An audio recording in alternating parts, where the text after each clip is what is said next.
Some of you must be wondering, like, how many waistcoats does Will have?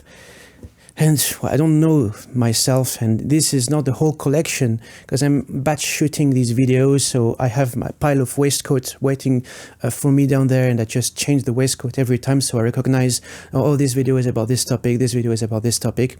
And I have some Pakistani waistcoats upstairs, which I will not be using, because I really care about them. It's for special occasions.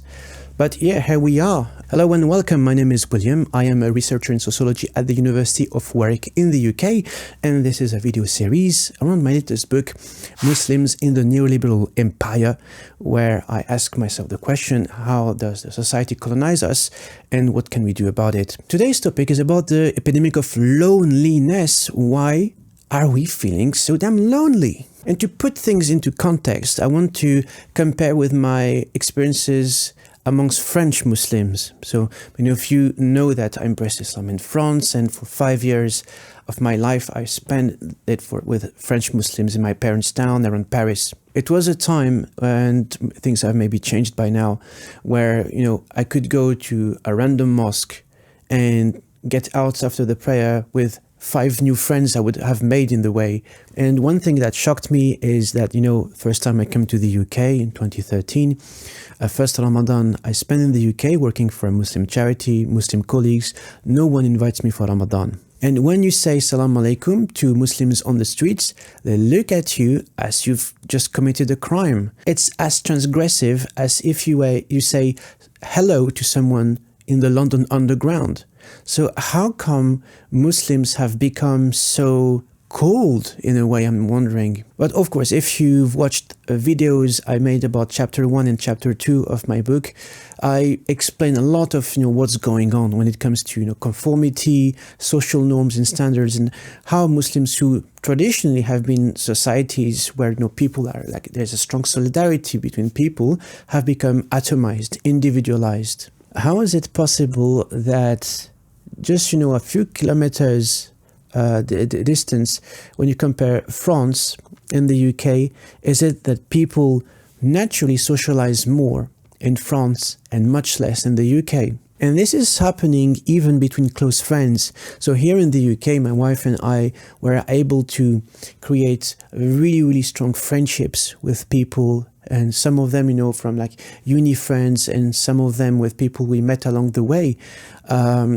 And although we really, really like each other, we really like each other's presence, it's like we always struggle to see each other face to face. And although, we promise each other that we're going to make efforts to see each other, it never really works. And so I was wondering why in France people would invite each other at each other's homes. And this while having jobs, while having kids, but people didn't necessarily had the time, but they made time for each other. The first thing is, if you look at geography, a city like Paris is very, very small compared to London. When we want to see friends, so we live south of London, we don't live in London, just outside of it, south. If we want to see friends who are in North London, we have to take the M25. It takes us 1.5 hours. In my parents' town, near Paris, which is, I would say, the equivalent of where we live in the UK. So just outside of Paris, if we want to see friends by car, friends who live on the other side of Paris, it takes us 20 minutes. If you want to take the train, it's similar. If we are 45 minutes from central London, but if we want to go, let's say, East London, West London, it's going to take 1.5 hours if you combine the train and tube journey. While in France, because Paris is a bit smaller, from my parents, you would reach any point in Paris in maximum 45 minutes. Which means that in the UK, here in London, if you want to see friends, it's going to take you at least 3 hours of your time. 1.5 hours there, 1.5 hours back. Then there's another challenge. If you want to, from where my parents are, go to anywhere in Paris, it will cost you £5 there and back.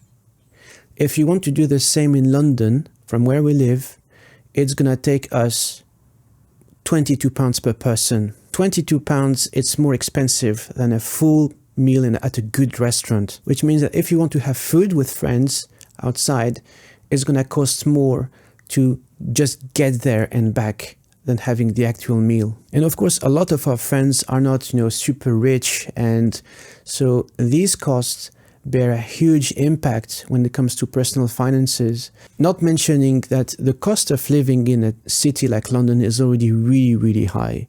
The rent, the bills, the cost of shopping and everything else, it's just crazy. So it's a huge commitment, it's a huge sacrifice to keep some sort of socialization if you live in a city like London. So you may ask, aren't people on benefits then if the cost of living is too high? Well, the thing is, again, if you compare the benefit system in France to the benefit system in the UK, there's a huge difference. I remember when I was unemployed in France, my unemployment benefits would be 900 euros per month.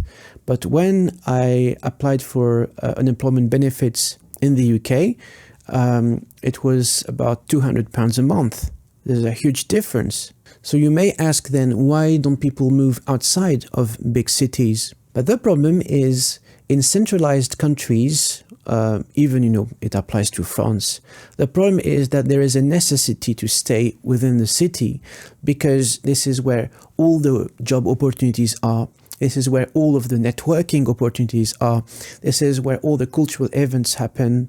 Which means that sadly, if you want to work and if you want to earn a decent salary, you're more or less forced to stay in the city. Even with people who are really well off, but it creates mental health problems, because there's a vicious circle. The more you earn, usually, the more busy you are, the longer hours you work. So even if you have the means to virtually buy a train ticket to another part of the city or the UK, the problem is you have less time to do so. I know people in our family, among friends, who are really well off, but still they really struggle to just find the time to speak to people, and they feel extremely lonely. Of course, we have our phones, we have social medias, but which I argue are just coping strategies. It doesn't solve the problem. It's very, very different checking one's updates on social media, or, voice noting someone, speaking on the phone, rather than, spending quality time with someone who sits in front of you, shares a meal in front of you. We are basically arriving at this paradoxical situation where even people who earn lots of money are in a kind of survival mode, even though they have no valid reasons to really worry, because they have enough money to go on nice holidays when they want to. But the problem is it comes at a huge cost, and this cost is human contact. There's spatial reasons, social, economic, cultural reasons as well. I like to talk about solutions, but I can't really see solution apart from, if people make some kind of radical move and create their own village in a given part of the UK, and are able to economically sustain themselves. And that's what some British Muslims have already tried to create in Andalusia. Lots of people have sold their property in the UK, bought property in Andalusia, and live off the land, live in small towns. So of course it comes with its own set of challenges, but at least I can assure you, because I've been a few times over there, the quality of life because of human interactions is much healthier than in the UK. Obviously not everyone can afford to make such moves, because if you want to buy a property, you need to own something in the first place, and access to property in the first place in the UK is extremely, extremely difficult. But what can we do? We cannot change the geography of the country. We cannot reduce the costs or just earn more just because we want to. And when it comes to people who have kids, or people who have health issues, or who have to care for their parents, it becomes even more complicated. Everyone literally is in survival mode. It's like everyone is so tired that even the mosques, which should be a community hubs, which should be a place for people to socialize and interact, they become utilitarian places where people are so exhausted by life that they only come there, pray and go. Maybe some of the elders who are retired chat to each other Well, the situation is not completely hopeless because in some parts of London, you have community hubs. My favorite example, Rumi's Cave. You have another one called Route 25 in East London, which function a little bit in the same way, in the sense that, you have a cafe that covers the cost of, the bills, the renting the venue. And these are places in which people from all walks of life and can just, sit, have a drink, and they can speak to each other. They organize events. In Rumi's Cave, there's a prayer space upstairs. People organize zikrs over there. So there are places which are these kind of oases in the middle of the social desert that is London. Places like Rumi's Cave literally save lives. And we humans are social creatures, so we cannot live in a vacuum and on our own, as the neoliberal narrative makes us believe. So this is one of the reasons, even if I live not very close from Rumi's, this is a place me and my wife, we try to go there as much as we can. Or there is a similar hub in Cambridge where sometimes, it takes us between 1 hour and a half and 2 hours to reach Cambridge, but sometimes we just make the effort to go there because there is a similar hub where we can find nice people, we can find a nurturing environment, and things that we lack so much in this modern life. But this is to say that there is hope, and I've been trying on working to create something a bit similar here in Surrey where I live. But again, these kind of initiatives, it's easier said than done. Some people have tried, it worked. I'm thinking of Tony, my friend Tony Saleh Wellborn, who runs Mualif in Nottingham.